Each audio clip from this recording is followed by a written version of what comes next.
presented by Prize Picks. $100 match on your first deposit.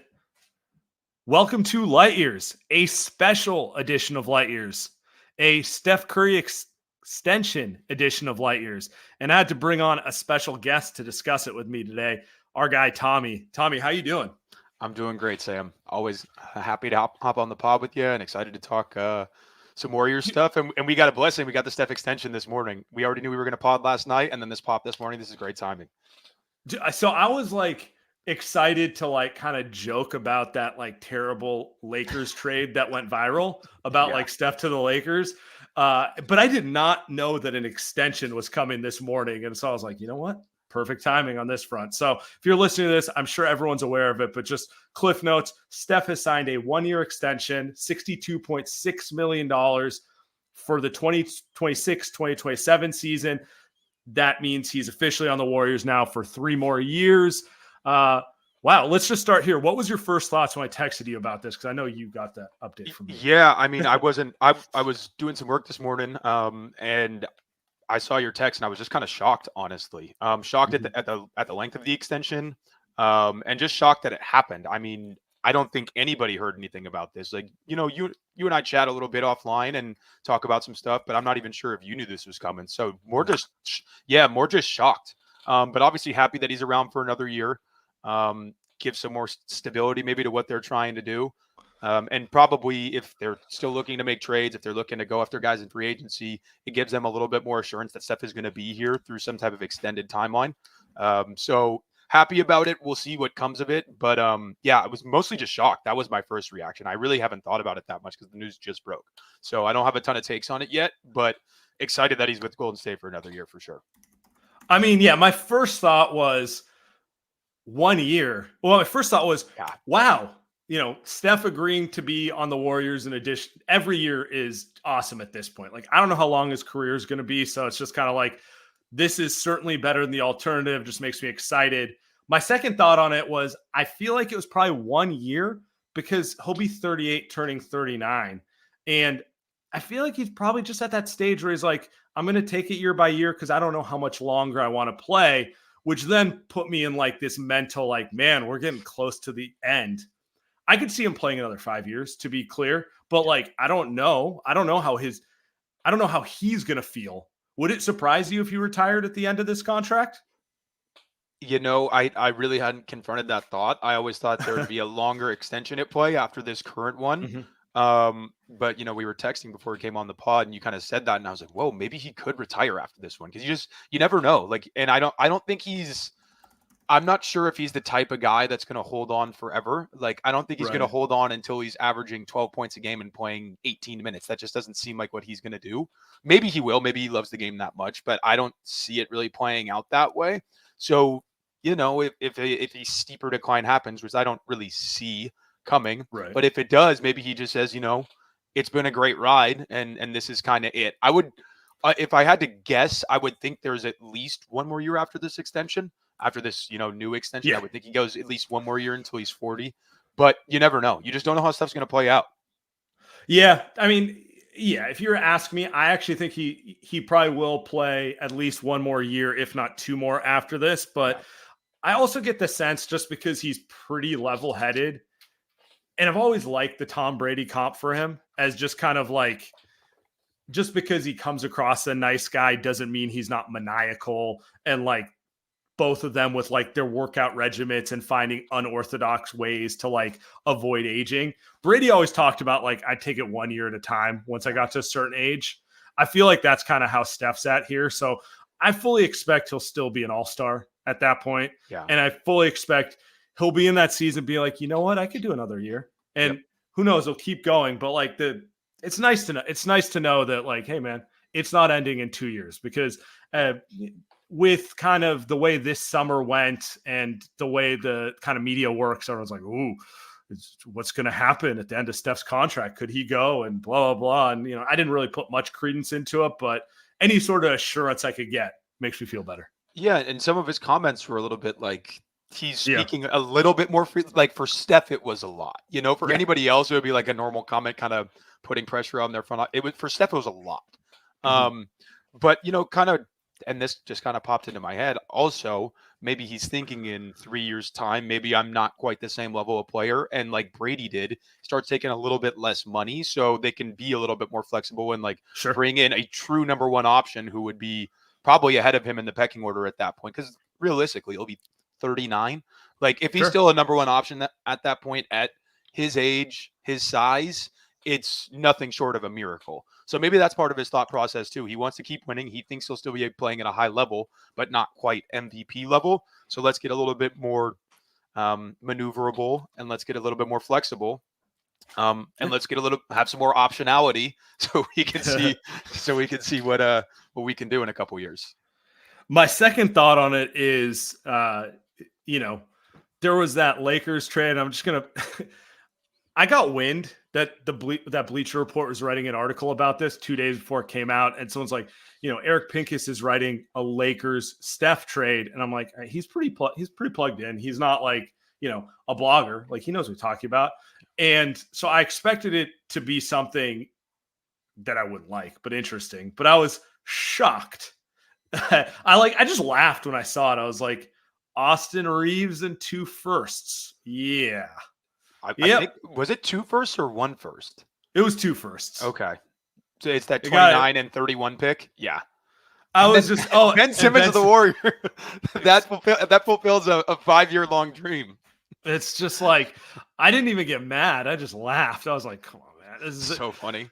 And so just for that to come out on those terms, and then the next day for Steph to sign an extension, like, all right, this was funny August stuff for like a couple days, but enough of this. I don't know. The extension tells me he wants to retire. He wants to be the one team guy. I think he wants to be Kobe. He wants to be Tim Duncan. He wants to be Dirk. He wants to be the only guy of his era who, 20 years, one team, that sort of thing, which obviously every fan wants. I want, you want, everyone, that sort of thing. The second thing, I think it signifies that he's bought into the Warriors' plan to a degree, or he at least believes that they're going to find a way to get another player over the next 6 to 12 months. Now, I could be cynical about that and skeptical, but we've said that before. Yeah, but I mean, he's signaling to the league,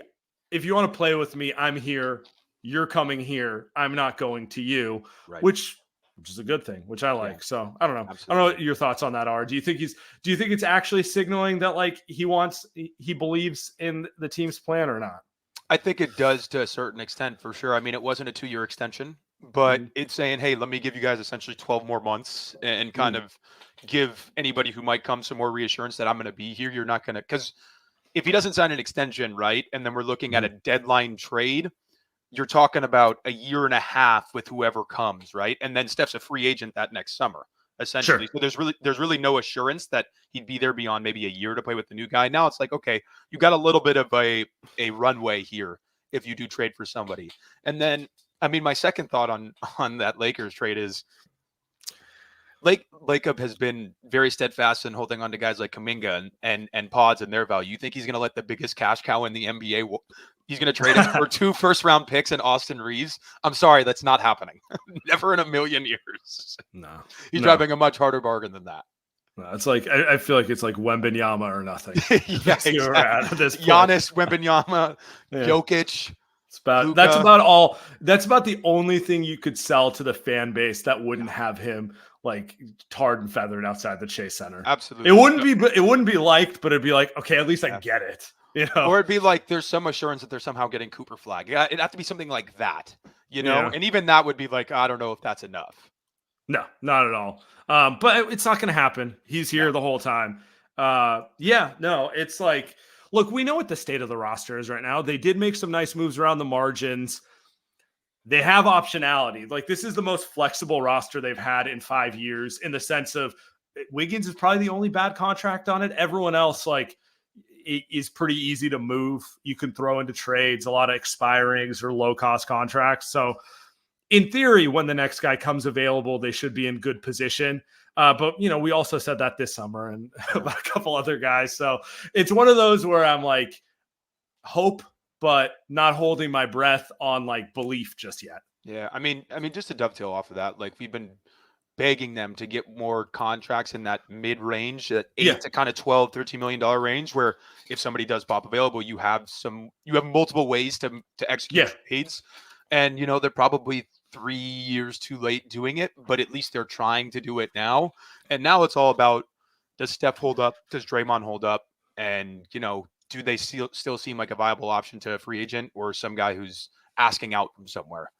So I feel like Draymond's really the big wild card here, yeah. because if Draymond plays locked in basketball, look, this isn't a contender because they just don't have enough offense around Steph, but they'll win at a 50-win pace with a locked in Draymond and Steph Curry and just a mix and match role players who can all do various different things to help, We got to trust Steve to do that. I think there's some similar issues to last year. They're a little bit bigger across the board. They're obviously still not a huge team. They're still one of the smaller teams in the league, if not the smallest. They have one true 5-man, and he's not even a true 5-man. He's 6'8", 6'9". Hey, we got Quentin Post. Okay, let's get him on the roster first. I don't think he's officially on the roster yet, right? I know that they'll get him there, but yeah. So yeah, they have a little bit across the board. They have a little bit more size, but there's still kind of the issue of, you're going to have, it's going to be on a night-to-night basis. So you kind of have 12 guys in a way. And I like almost every single guy on the roster, but it's, you have to play your cards right each night. But I do think it'll be easier. They don't have to play as many tiny lineups if they don't want to. They just got caught doing that too much last year. Yeah. And if you look at it last year, from when Draymond returned from, I don't even know what you want to call it, but from when he returned, they closed out the year 27-12.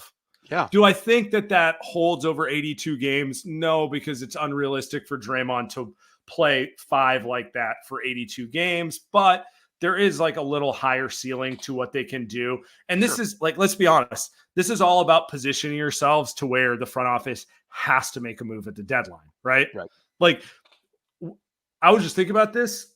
Your best case scenario is the 2007, 2008 Lakers when it was Kobe and I don't know if you want to call Lamar Odom a second option. Honestly, Lamar Odom's pretty similar to Draymond in a lot of ways. Second best player, but not really a true scorer or anything. They just got off to a great start. They won so many games, and then, Pau Gasol came available at the deadline, and that was their move right there. And then they turned into, mini dynasty there for 2-3 years where they were one of the best teams in the league. Similar type of thing, because they didn't open the season where they were a favorite. It was kind of like Kobe, couple good players, but it gelled and put themselves into the mix. Now, it did require the luck of someone of Pau's caliber coming available, but that's probably your recipe with this Warriors team, right? Like, get off to a good start. Just win games. They'll probably be in that 3 to 6 range if that happens. We'll all acknowledge that they're not contenders, but they'll be that team where it's like if they make a move, they might make that run in the playoffs type of thing, and see what happens. I don't really know if there's another way to look at this roster going forward, honestly, because summer's over basically. No, there isn't. But, I don't think I've really come on a pod and talked about free agents yet. I do like all the guys that they got for what they're going to be. Yeah, I like Slow-Mo. They needed a guy like Buddy who I don't know how much he's going to play, but at least, he can come in and get hot and provide some shooting, some spacing. Guy definitely isn't afraid to shoot the basketball. And then I like what Melton can bring. He's a little bit redundant with GP2, but he's definitely more versatile. But it's good to have those options. And I don't think I'm ever going to be worried that the guys that are going to that they're going to play this year are going to be bad players. They don't really have any bad players that they're going to throw out there. Everybody's going to be solid to good. You need one or two more great guys, but at least everybody's going to be solid to good. So yeah, it's exciting in that sense, but they definitely need another move. And just to kind of go back a little bit here, do you think Draymond's going to start the year at the 5? Like, how do you think they're going to play that? You think so? I think the starting lineup will be Steph, Podz, Wiggins, Kuminga, Draymond. Man, that's small. Man, that is small. And it was one of their best lineups last year. I know it was. I know it was. The alternative. Okay, so here's the alternative. You start Trace or Looney. In theory, Looney's looking very in shape. I think you realized last season he was carrying probably 15-20 pounds too much. Yeah. Just too slow. Anyway, you start one of those guys, you can't start Kuminga. right? Like that's really what it comes down to, because unless Kuminga comes back with a 3-point shot comparable to where Wiggins is, which I just don't bet on that type of stuff happening. I don't see how you play him with Draymond and a rim runner, right? Like he is kind of their de facto rim runner when he's in at the 4.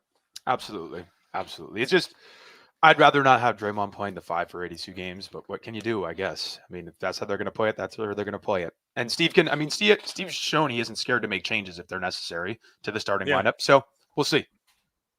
I mean, they could start Trace and then Kuminga has to come off the bench, but considering he's playing for a contract, considering he's probably their second best scorer, can you really do that?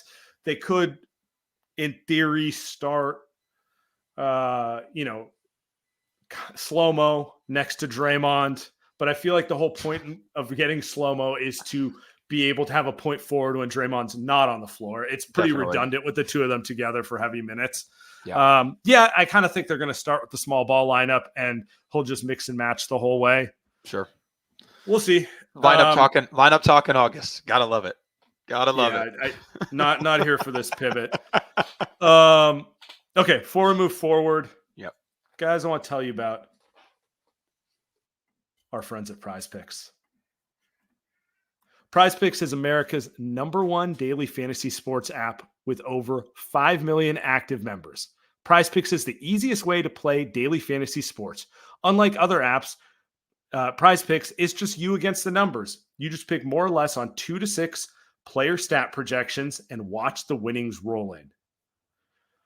You can now win up to 100 times your money on Prize Picks with as little as 4 correct picks. You could turn $10 into $1,000. Sign up today and get $50 instantly when you play 5. You don't even need to win to receive the $50 bonus. It's guaranteed. Guys, we're in the dead spot of the sports calendar, although we do have football coming up pretty soon. Prize Picks has been somewhat of a savior for me staying engaged with sports while we're kind of in this dead period. Bay Area baseball is dead. Like I'll watch a Padres game here and there, but they're not my team. But with Prize Picks, I can play. Hey man, is Shohei going to hit a home run? Is he going to steal a base? Let's put a little money on it. Let's have a little fun. So with that said, download the Prize Picks app today. Use the code LightYears for your first deposit match up to $100. That's code LightYears on Prize Picks for a deposit match up to $100. Prize Picks, run your game. All right. Let's get Tommy back up here. Sorry about that. So, I mean, look, we're talking about kind of the state of the roster. We're all kind of, hoping that they can make a move for that like true impact number 2. The other part of this, beyond like Draymond and them getting out to a hot start, is development of Kuminga and Podz are probably going to be the biggest tells of this team going forward. And we've talked about Kuminga a ton, but because our friend over at The Athletic, Anthony Slater, put out a Podz piece, I feel like we should talk about Podz today. So if you guys haven't had a chance to read it, I suggest you to. It's on the Athletic. Kind of good interview with Brandon Pajemski. Talks about the Lowry market and trade rumors, what he's working on, all that sort of stuff. I'll start with you. I know you read the piece. Like, do you have any overarching thoughts on Podz and kind of what you gleaned from this?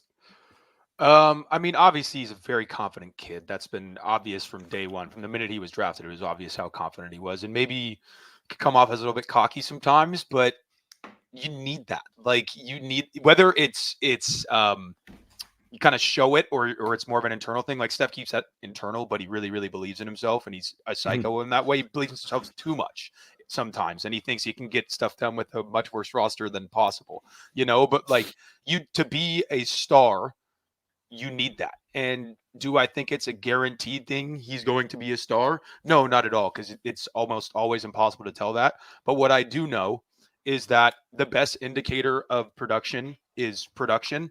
And this guy produced at a crazy level at Santa Clara, truly crazy level. High volume scoring, rebounding, ball handling, playmaking. Like he did it all. And that's a lower level. It's not a Power 5 level.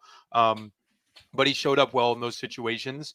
And I do think there was a little bit more on the table for him last year in terms of just handling and playmaking and scoring, but they had Chris Paul, like just wasn't going to happen. CP's going to have the ball most of the time when he's on the floor. They played a lot together. When Steph and Podz were on the floor together, Steph's going to have the ball. They had too many ball handlers for him to really factor in that way. And I don't know exactly what it's going to look like. And it is very hard to, especially in the NBA, scale up volume while maintaining efficiency. But he shot 38% from three last year. Now they want him to make a huge jump in terms of attempts, which I think is the right call. Absolutely. Can he do that and maintain efficiency? I don't know, but he doesn't have to be if he's taking 7-8 a game, you don't necessarily need him to shoot 38, 39%, 36% plus with defenses actually reacting to his shot. That's the more important part. If they're scared that he's going to shoot and make, then it opens up so many other parts of his game. So I feel you're kind of talking about the quote, which I saw aggregated the most. He's like, they want me to take 8 to 10 threes a game. And look, Twitter's Twitter. So who really cares? But it's like, I don't think they actually give a crap about how many he takes in terms of the number. That's just like an offhand way of saying you pass up way too many open shots. Yep. If you're open, let it rip. You're a good shooter. What we can't have is you catching the ball and being Draymond scanning the court and not wanting to shoot it. So I'm with you. That is a correct thing because his perceived upside is going to be 100% determined by his jumper. He's not an explosive athlete. He's not John Morant. He's not going to be like, you can't keep me away from the rim. It's going to be, is that shot good enough to bend a defense and open up the lane for him to play make and do all the other things he does? Like for me, Jalen Brunson and Tyrese Halliburton are the two players that I think about where people thought they had low to be stars. What turned them into stars in the NBA was they went from being up the court because they always had the IQ, they always had the drive, they always had, basically all the skills you need to be a point guard. It was just like, how are they going to score the ball to make a defense bend? Absolutely. And I did see some people saying, and not to get on the Twitter stuff too much, like, oh, they want him to be Clay. They don't want him to be Clay. They just want him to be aggressive hunting his shot. And we've seen guys in, the Golden State ecosystem before. They're supposed to be shooters. They come here, and then it's like they're always looking for the next pass. And some of that is like what Steve wants, but some of that is also just playing with Steph and Clay. You're always thinking, oh my God, there's a better shot out here. And so obviously, as sad as it was losing Clay, I think that'll be helpful for Podz and just saying there's the only other guy you're really looking for outside of yourself is Steph, if he's open. Yeah. Now it's like most of the time, if I'm open, just let it rip. And he did that in college. I was looking at his college stats yesterday when the article came out, and he played 36 minutes a game, which is a lot, but lower possession games, obviously, in college. Sure. I want to say he was getting up about 6.5 threes a game, and he shot it at 42%. I don't know if he's going to do that in the pros, but yeah. Yeah, college line. But I mean, range isn't really an issue for him. He's not one of those guys where like he was shooting everything on the line in college. He was shooting some deep ones. Yeah. Like range isn't really an issue. It's more about, it's funny. His off the dribble three is better than his catch and shoot three at this point. He's just one of those guys where that's the case. So he's probably going to get more off the dribble looks this year. And I think a real key for him is getting guys to chase him over ball screens in those scenarios. You don't want guys ducking under. If they have to chase him over, he's already really strong. He's super crafty. Once he gets in the paint, he almost always makes a good decision. It's very rare. It was some of those hooks were weird. And just, he acknowledged he's no longer taking the hook. That kind of made me laugh. Yeah. I actually don't know if he should get rid of the floaters because I always thought the floaters were a good shot for him. The hooks, get rid of them for sure. But he tends to make good decisions when he gets in those spots. It's about how often he can get to those spots. And can he be a guy who's actually kind of applying rim pressure for this team? Because it'll look different than it did with Poole. But Poole was really a downhill force when he was with the team. And I think part of the reason Clay struggled more last year as opposed to the year prior was that Poole took a lot of the pressure off of getting to the paint, and Poole was always kind of breaking the defense down, and it got Clay more easy looks, more natural looks, instead of having to search so hard for open shots. So, if Podz can do that and get downhill consistently, it's going to be a huge help to this team because he does make the right decisions when he gets there.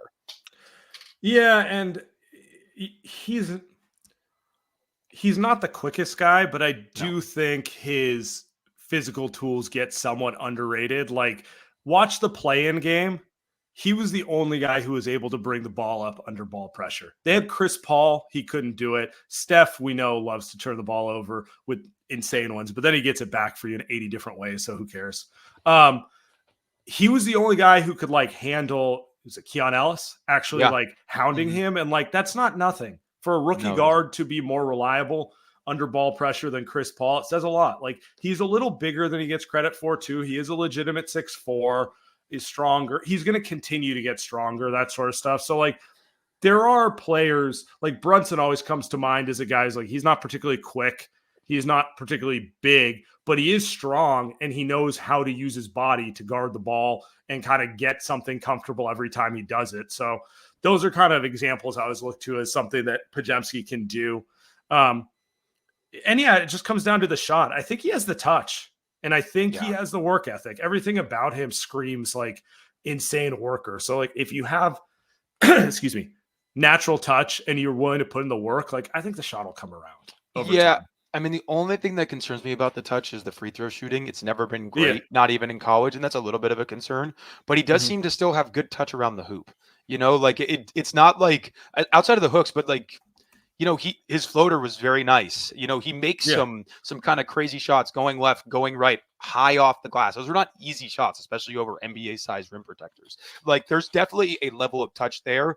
What level? Who knows? Do I ever think he's going to be a 40% three-point shooter? Probably not. But if you're in that 35, 36 to 38 range at volume, teams have to guard you. They're never going to leave you open at that point. So, I think I'm on the higher side of where he's going to eventually end up. But, and this can come in a multitude of different ways. You can get numbers in a lot of different ways, and sometimes the eye test still matters, but him averaging 15, 6, and 5 on pretty solid efficiency would not surprise me at all this year. And you're getting maybe some lower level MIP buzz. That type of season would not surprise me at all, because I think that's in there. And I do think there's a chance that he's eventually kind of a 20-point per game guy, but just all around impact, because he is such a good rebounder. He's a good passer. I don't know if he's ever going to average 25, 30 a game. I don't really see that in the cards unless the shot just, gets crazy.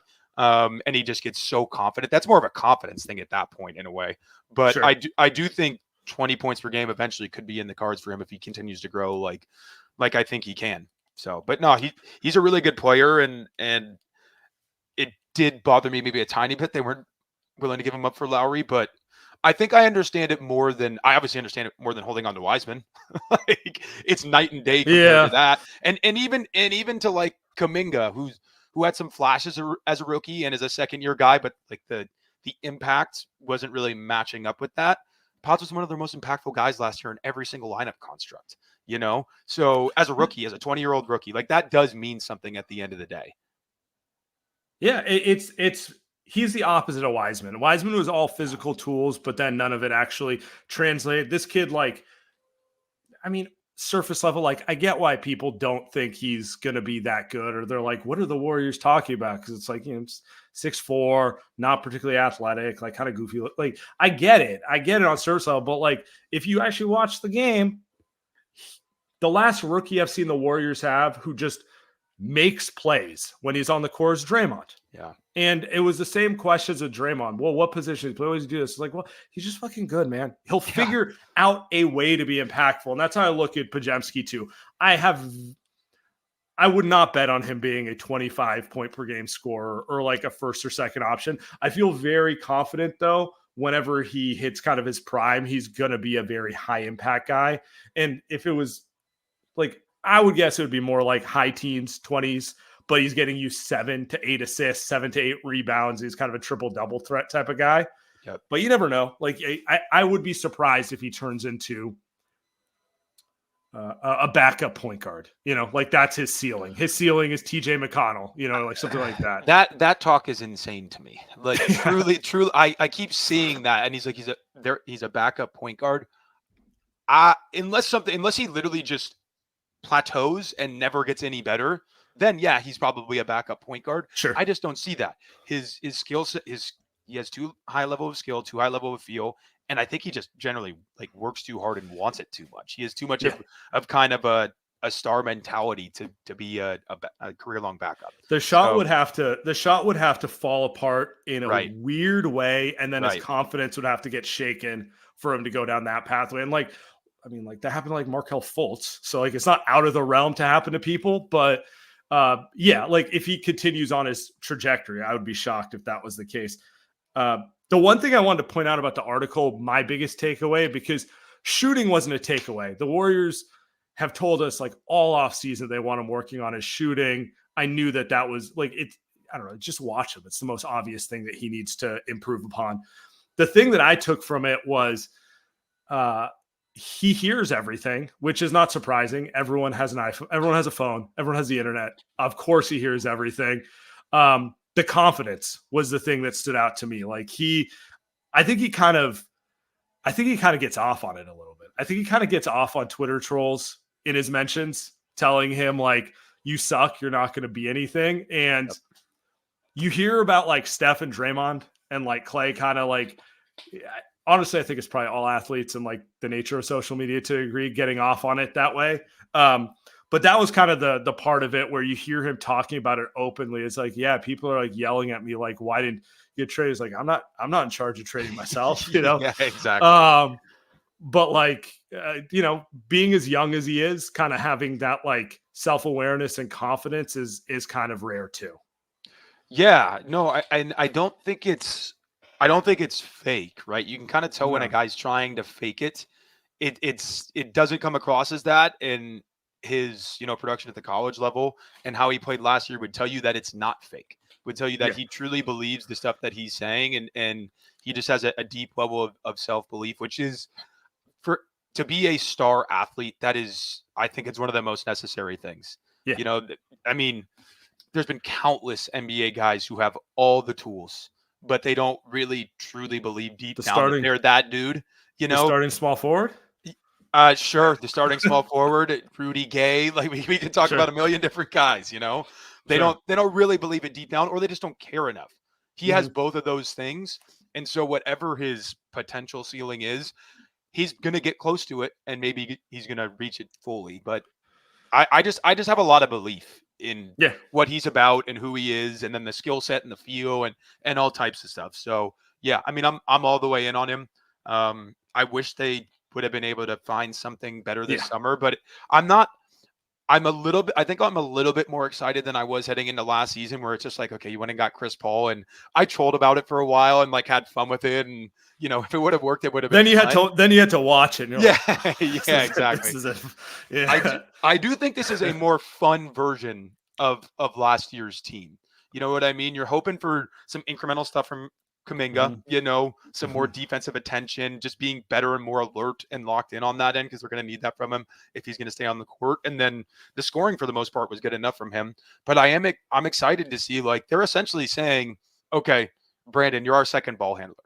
More or less, you're our second creator. We are going to rely on you night in, night out to create opportunities for yourself and others. And that's part of the reason they just want him shooting more, because it's going to attract more defensive attention, and he's going to be able to get other guys open. And he is such a good passer that he's going to know where to go with the ball. So that it's exciting. It really is, because to me, I generally believe in him. Yeah. Yeah. And to me, you're bringing up you're more excited about this season than last season. And I think I'm on the same page as you, just because it's not that I believe that this team will win a title as presently constructed. It's that I think they can have a positive season, and I'll look forward to watching every game. There's nothing worse than like, Warriors are on. Chris Paul dribbling in a circle and not getting a shot off because he's 39 years old. Draymond, it was a hate watch the last 2 years. It was a full hate watch. Yeah, and like, so that's why I keep saying Draymond and Wiggins are really the only two wild cards for me, because Draymond, look, we all know, like, keep your head on, stay on the court. The funniest thing about Draymond is if he's on the court, I love him. It's just like But if he's doing the extra stuff and getting thrown out, it's, it sucks because it sucks the life out of the team.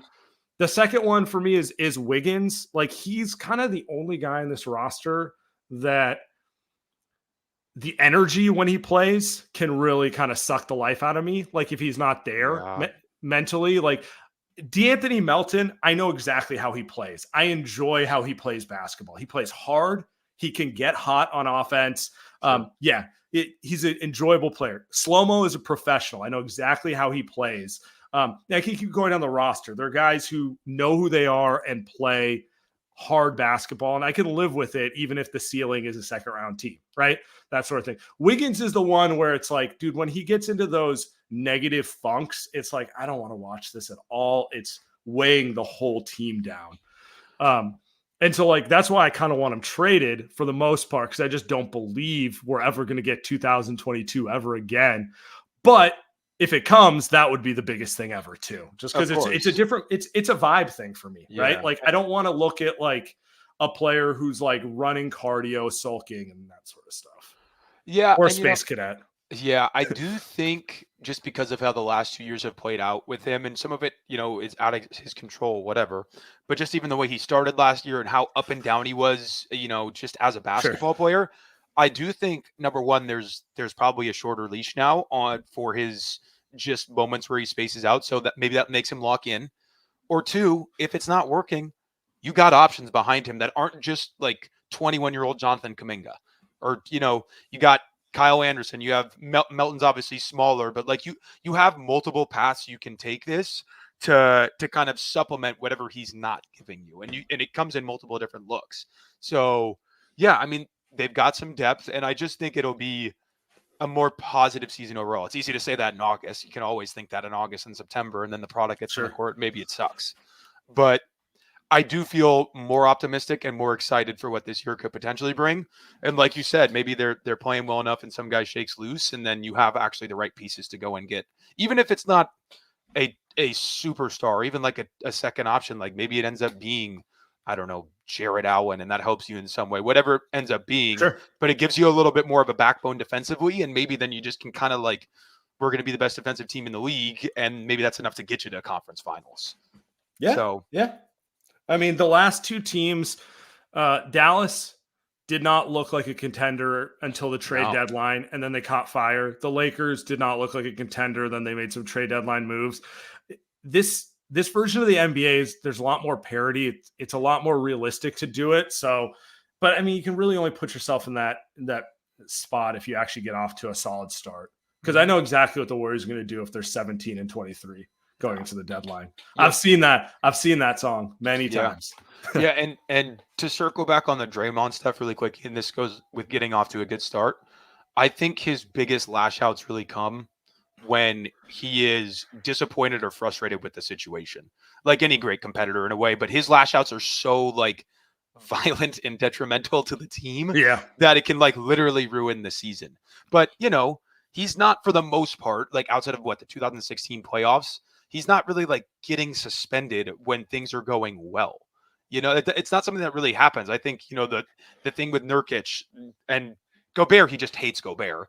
Like, they were getting their ass kicked in Phoenix, and he just reacted because he's frustrated. He saw no light at the end of the tunnel. I think with this group, you can convince yourself a little bit more, especially if like Podz and Kuminga are like playing well and kind of living up to the expectations placed upon them. And then all the role guys are doing what they're supposed to be doing. There is a tiny bit more light at the end of the tunnel where at least they're having fun, So. Yeah, no, that's a good point. All right, Tommy, appreciate you. We'll get out.